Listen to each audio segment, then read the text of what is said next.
Assalamualaikum warahmatullahi wabarakatuh.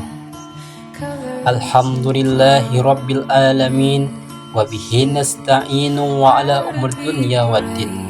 Assalatu wassalamu ala asrafil anbiya'i wal mursalin wa ala alihi wa sahbihi ajma'in. Wa qala Allah ta'ala fi kitabil Qur'anil azim, a'udzu billahi minasyaitonir rajim. Bismillahirrahmanirrahim. Wal as innal insana lafil us illal ladzina amanu wa amilus solihati wa tawassaw bil haqqi wa tawassaw bis sabr. Shadaqallahul azim. Yang pertama-tama, yang paling utama, masih menjadi nomor pertama, marilah kita panjatkan puja-puji syukur kita atas kehadiran Allah Subhanahu wa taala, yang mana Allah telah memberikan begitu banyak nikmat, dari nikmat iman, nikmat Islam, nikmat sehat jasmani maupun rohani. Dan tidak lupa pula salawat teriring salam senantiasa tercurahkan kepada junjungan kita, suri tauladan kita, yakni Nabi Muhammad SAW. Semoga kita sebagai umatnya di akhir zaman mendapatkan syafaatnya di yaumil qiyamah. Amin ya rabbal alamin. Izin memperkenalkan diri, nama saya Ferdi Kurniawan dengan NPM 2411010179. Berdirinya saya di sini bukan seperti patung Liberty yang berdiri tanpa arti, yang memegang buku tanpa isi dan memegang obor tak berapi. Tapi berdirinya saya di sini akan menjelaskan dalil dan hukumnya tentang khamr dan judi di dalam hukum Islami ini. Hadirin rahimakumullah, ada dua hal yang harus kita bahas pada materi ini. Dua hal yang penyakit sosial, dua hal yang digaris keras oleh agama kita, yakni khamr dan judi. Agama Islam datang untuk menjaga 5 hal pokok. Yang pertama agama, yang kedua jiwa, yang ketiga akal, yang keempat keturunan, dan yang kelima harta. Kedua perbuatan ini secara merusak akal dan harta kita, dan secara tidak langsung merusak agama dan jiwa dan keturunan kita. Allah Subhanahu wa taala telah menjelaskan di dalam surat Al-Maidah ayat 90-91 yang artinya, wahai orang-orang beriman, sesungguhnya khamr, berjudi, berhala untuk mengadu nasib dengan panah adalah perbuatan keji dan termasuk perbuatan syaitan. Maka berjauhilah perbuatan-perbuatan situ agar kita beruntungnya.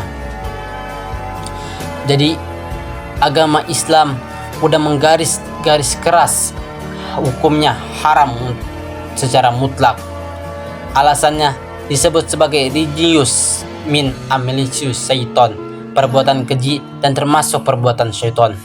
Dampaknya menimbulkan permusuhan dan kebencian saat menghalangi manusia dari mengingat Allah Subhanahu wa taala dan melaksanakan sholat.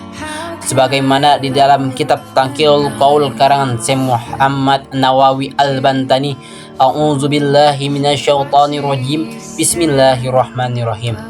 Qala Rasulullah sallallahu alaihi wasallam, telah berkata siapa Nabi Muhammad sallallahu alaihi wasallam, al-khamru umul khaba'is.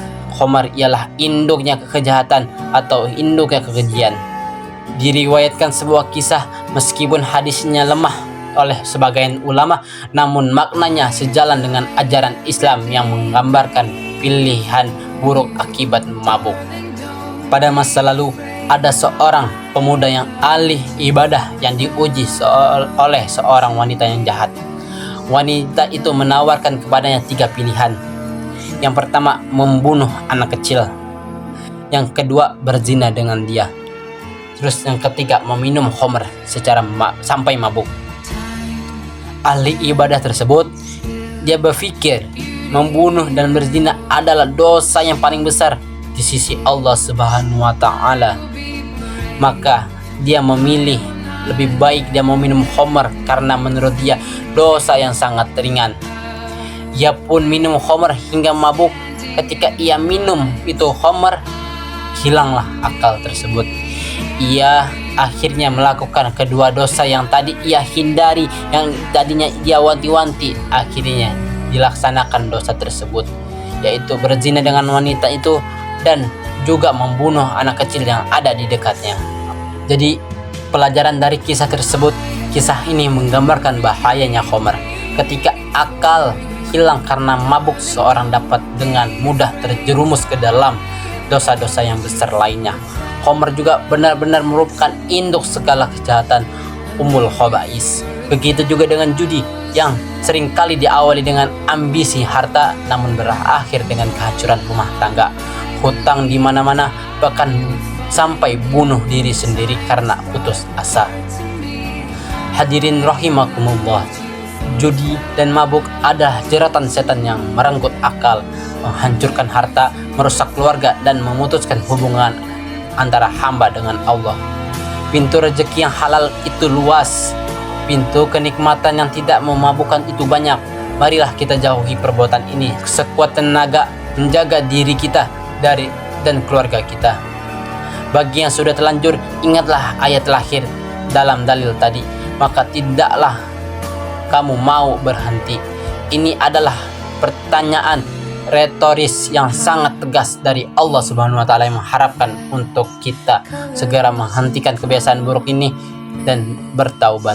Semoga Allah menguatkan kita, iman kita, menjaga akal dan harta kita, serta menjauhkan kita dari segala perbuatan keji dan dosa tersebut. Kurang lebihnya saya mohon maaf, kepada Allah saya mohon ampun. Wassalamualaikum warahmatullahi wabarakatuh.